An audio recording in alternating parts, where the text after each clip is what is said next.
To the channel Acharya Ji Online. Please subscribe the channel and press the bell icon. प्रिय भ्रातृ भगिनीश्च नमो नमः। विगत त्रिषु कालांशेषु वयं सर्वे मिलित्वा व्याकरणस्य उत्पत्ति, व्याकरणस्य इतिहास, व्याकरणस्य भागाः, व्याकरणस्य उपभागाः, तत्पश्चात् वर्ण विचारस्य चत्वारि तत्त्वानि, तेषु तत्त्वेषु त्रीणि तत्त्वानि उपरि वयं सर्वे मिलित्वा चर्चां कृतवन्तः। तस्य चतुर्थ तत्त्वमस्ति सन्धि। तो सन्ध्याः उपरि वयं सर्वे आगामी कालांशे चर्चा करिष्यामः। इदानीम् अहं पुस्तकस्य उपरि, पुस्तकस्य प्रथम पाठः अस्ति मर्यादा पुरुषोत्तम रामः, तस्य उपरि चर्चां कर्तुम् इच्छामि। किन्तु तस्मात् पूर्वं मङ्गलाचरणमस्ति। मङ्गलाचरणस्य उपरि अद्य उद्देश्यमस्ति, अस्य उपरि वार्तालापं भविष्यतु। भ्राता भगिनीश्च, कोऽपि कार्यं यथा शुभ कार्यम् अस्माकं गृहे, अस्माकं ग्रामे, अस्माकं देशे भविष्यति, तर्हि कोऽपि कार्यस्य पश्चात् पूर्व ईश्वरस्य प्रार्थना, ईश्वरस्य पूजा, ईश्वरस्य अर्चना इतिहासम् अस्ति, परम्परा अस्ति, अस्माकं संस्कृति अस्ति। पश्यतु अत्र सरस्वत्याः वन्दना अस्ति। अत्र सरस्वती नमस्तुभ्यं वरदे कामरूपिणी विद्यारंभं करिष्यामि सिद्धिर्भवतु मे सदा। में षष्ठी विभक्ति एक वचन अस्ति, मम में अर्थात मुझे, मेरा। यह जो संकल्प है, आज हम विद्यारंभ करने का जो संकल्प हम कर रहे हैं, करिष्यामि करूंगा, उससे पूर्व हे कामरूपिणी, हे इच्छाओं को पूरा करने वाली माता, हे सरस्वती, तुभ्यम नमः, तुम्हें नमस्कार है। हमारे इस संकल्प की सिद्धि हो, सिद्धिर्भवतु, सिद्धि हो, इसलिए मुझे मैं सदा वर दे, वरम देहि। पश्यतु अत्र कामरूपिणी। कामरूपिणी अर्थात सर्व इच्छा पूर्ण करने वाले। मनुष्य के हृदय में जितनी भी इच्छाएं होती है, मनुष्य की इच्छाएं अनंत है और सभी इच्छाओं को पूर्ण करने का सामर्थ्य माँ सरस्वती में है। माँ सरस्वती अर्थात विद्या में है।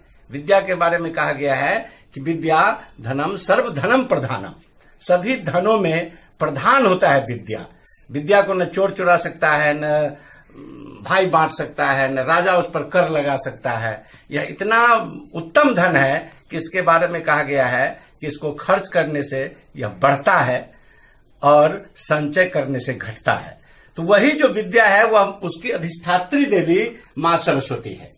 उन्हीं माँ सरस्वती से हम प्रार्थना करते हैं कि हे माँ, हमारे हृदय में जो इच्छा है काम रूपिणी, जो तुम काम रूपिणी हो, सर्व इच्छाओं को प्रदान करने वाली हो, पूर्ण करने वाली हो, इसलिए हे माँ सरस्वती, हमें इस संकल्प में अपना सहयोग दीजिए।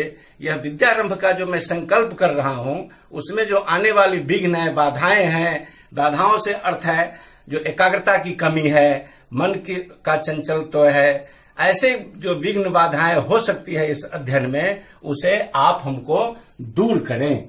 यह भगवती सरस्वती से यह एक प्रार्थना है। पश्यतु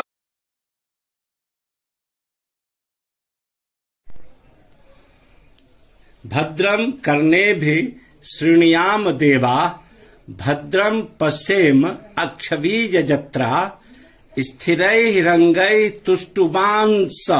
यहाँ पर एक सुधार करना है कि तुष्टुबाम, किताब में जो प्रिंट है वो तुष्टुबाम है, लेकिन ऋग्वेद का यह मंत्र है। ऋग्वेद में तुष्टुबाम नहीं है, तुष्टुवांस है। मैं उस मंत्र को भी आपको दिखाऊंगा ऋग्वेद से लेकर। तो स्थिरैरंगैः तुष्टुवांस सस्तनुभिः व्यसेमहि देवहितम यदायुः। पुनः देखिए यहाँ, भद्रम कर्णेभिः शृणुयाम देवाः, भद्रम पश्येम अक्षबीजजत्राः, स्थिरैरंगैः तुष्टुवांस। तुष्टुवांस, यहाँ पर वाम म को हटा के स जोड़ना है, ऐसी से इसको जोड़ देंगे। तुष्टुवांस सस्तनुभिः व्यसेमहि देवहितम यदायुः। अब इसका पश्यतु अत्र ऋग्वेद अस्ति। ऋग्वेदे अनेके सूक्ताः सन्ति। अस्मिन्नेव ऋग्वेदस्य मंडल अस्ति, प्रथम मंडलस्य एतद् जो सूत्रम्, एतद् जो मन्त्रम् अस्ति, भद्रं कर्णेभिः शृणुयाम देवाः, अस्य ऋग्वेद पश्यतु। ऋग्वेद प्रथम भाग पश्यतु। अत्र ऋग्वेदे सूक्त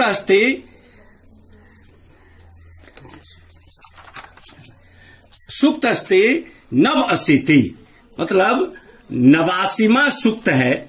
ऋग्वेद के अध्याय 1 का 89वां सूक्त है। इसमें कई मंत्र हैं, सुभाषित, यह क्या कल्याणकारी मंत्रों का यह समुच्चय है। इसमें 89वां सूक्त में 8वां मंत्र है। यहां देखिए, ये 8वां मंत्र है, जिसमें लिखा है भद्रम कर्णेभिः शृणुयाम देवा भद्रम पश्येम अक्षभिर्यजत्रा स्थिरैः अंगैः तुष्टुवांस। यहां पर दिखाए थे कि यहां पर सुधारना है, तुष्टुवांस तन्वे व्यसेमहि देवहितम यदायुः। ये ऋग्वेद है। ये संसार का सबसे पहला ग्रंथ, लिखित रूप में संसार को यह पहला ग्रंथ मिला। इसके कौन लेखक हैं आज तक यह संसार को मालूम नहीं है। अब इस कठिन श्लोक के शब्दों को अलग अलग करके श्याम पट पर आप देखिए। सबसे पहले भद्रम, इसका अर्थ है कल्याण कारक। भद्रम अर्थात कल्याण कारक। करने भी अर्थात श्रोत्र, करने कानों से। शृणुयाम सुने, मतलब कल्याणकारी बातों को कानों से सुने। देवाः विद्वांसः, यहां पर देवा का विद्वांसः, विद्वान लोग। भद्रम शरीर और आत्मा, आत्मा अर्थात परमात्मा का जो अंश, आत्म सुखम, शरीर और आत्मा का जो सुख है, परमात्मा का अंश हर जीवों में है। संसार के जितने भी जीव हैं, सभी जीवों में आत्मा है।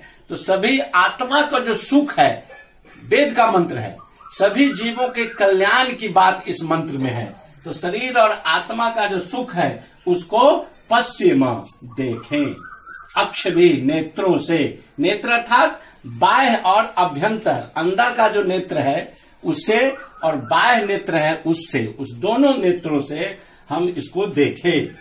यहाँ पे ये यजत्रा अर्थात यजंती संगच्छन्ते ये ते, अर्थात जो समाज को आगे बढ़कर कल्याणकारी मार्ग पर ले जाए उसको यजत्रा, देवों से, ईश्वर से तात्पर्य है। स्थिरै निश्चलय, बिना हिले डुले, बिना अविचल हुए। हिलना डुलना का अर्थ है कि मानसिक संतुलन को बनाए हुए अवस्था से। अंगय अर्थात शरीर के जितने भी अंग हैं उन सभी अंगों से, सिर हो, हाथ हो, पैर हो, सभी अंगों से। तुष्टुवांस अर्थात पदार्थ गुणान मतलब संसार में जितने भी पदार्थ हैं, तत्व हैं, उन सब के दोष गुण, सभी पदार्थों में कुछ न कुछ गुण हैं। उन सभी गुणों को जाने, उन गुणों की स्तुति करें और उस गुणों के आधार पर समाज के लिए जो अच्छाई है उसको हम समाज के बीच में लाएं, उसकी प्रार्थना करें। तनु भी शरीर है।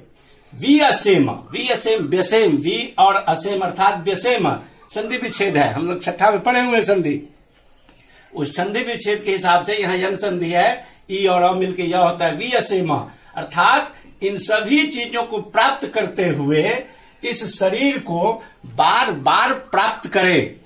इस संसार में जितने भी जीव हैं उन सभी के कल्याणकारी बातों को ध्यान में रखते हुए वैसा आचरण करते हुए बार बार प्राप्त करें।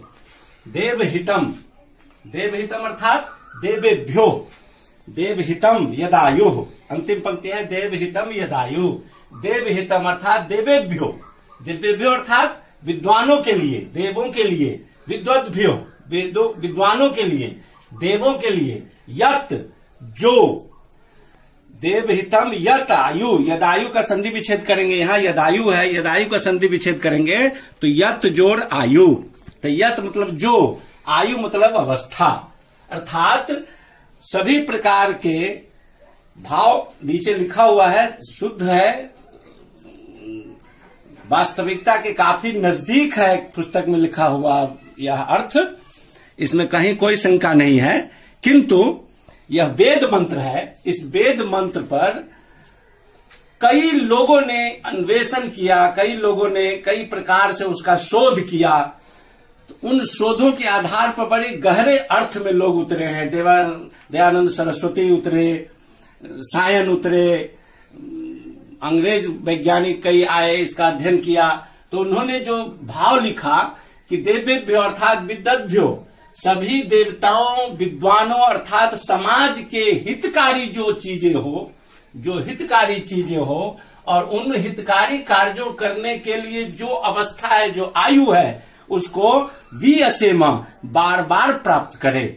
यह अवस्था का है कि यह हम चिरायु हो, इसमें अर्थ है चिरायु हो। हम कहते हैं कि इसको बार बार प्राप्त करें। इस जन्म में जो हमने काम कल्याणकारी कार्य नहीं किया वो मैं अगले जन्म में करूं, वह शेष कार्य को मैं अगले जन्म में पूरा करूं। यानी हमारा संपूर्ण जीवन संसार के कल्याण के लिए समर्पित हो।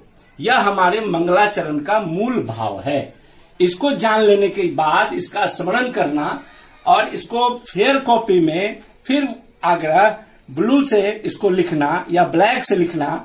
ब्लैक से लिखने के बाद इसका अर्थ दिया हुआ है, हमने सभी शब्दों का अलग अलग संधि विच्छेद करके उसका अर्थ लिखा है। उन सभी शब्दों का अर्थ लिखना, अर्थ लिखने के पश्चात उसका जो भाव है उसको लिखना, और इस तरह से इस कार्य को फेयर पुस्तिका में अच्छे तरीके से सजा के लिखना। फिर हम दूसरे घंटी में जब आएंगे तो मर्यादा पुरुषोत्तम राम के बारे में चर्चा करेंगे। इसमें चूंकि कई लकार हैं, लकारों में जो लंग लकार है उन्हीं लकारों का यहाँ प्रयोग है, और लकारों के बारे में हम लोग षष्ठ वर्ग में जान चुके हैं। आपसे आग्रह है कि लकार के धातु रूप जो है लंग लकार में या लट लकार में या लिट लकार में, उसको जरा एक बार याद कर लेंगे तो ज्यादा